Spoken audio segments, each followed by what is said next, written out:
You ask Tiger to solve. This deals with linear equations with one unknown. The final result is x equals -9. Let's solve it step by step. Group all x terms on the left side of the equation.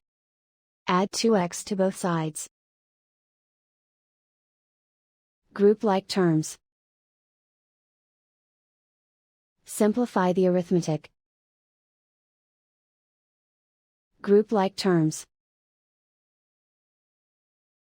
Simplify the arithmetic.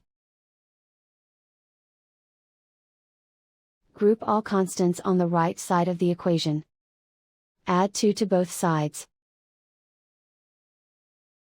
Simplify the arithmetic.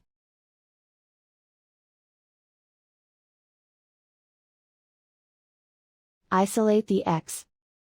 Divide both sides by 5. Simplify the fraction. Find the greatest common factor of the numerator and denominator. Factor out and cancel the greatest common factor. And so the final result is x equals -9.